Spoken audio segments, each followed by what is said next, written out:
आप किसानों के नेता है हमारे जी, किसान यूनियन है एक, उनके आप राकेश टिकैत जी, आपका नाम अभी बताया मेरे को।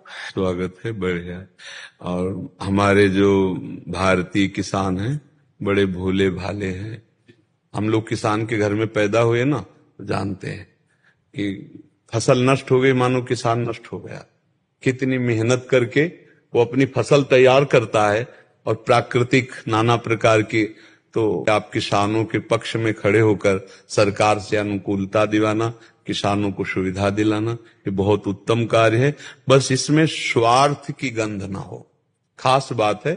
अगर हम स्वार्थ में कपट होते कि हम बात आपकी प्रीता की कर रहे हैं लेकिन उसमें मेरे स्वार्थ की पूर्ति की बात है, तो फिर वो परमार्थ नहीं रहेगा।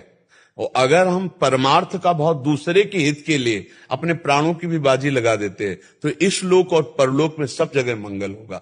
परहित सरिस धर्म नहीं भाई, पर पीड़ासम नहीं अधमाई। तो हम ये चाहेंगे कि परमार्थ की भावना से युक्त होकर के हमारे देश के किसानों की उन्नति हो, उनकी रक्षा हो, उनके जो समस्याएं हैं उनकी समस्याओं में सब एक साथ खड़े होकर के सहयोग दें।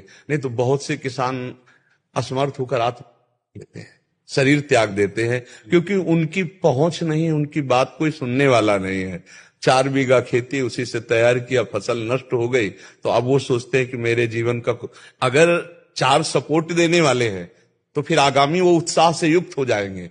और अगर किसान को सपोर्ट न मिले तो पूरे हर व्यक्ति के, तुम रुपया नहीं खाओगे, खाओगे तो अन्न ही ना। हम कह रहे 50 लाख रुपया महीना कमाते तो रुपया खाओगे दाल रोटी, और दाल रोटी पैदा करता किसान। और उसकी अगर सुविधा नहीं बनी, उसकी व्यवस्था नहीं हुई, उसको सपोर्ट नहीं हुआ, तो तुम सोना चांदी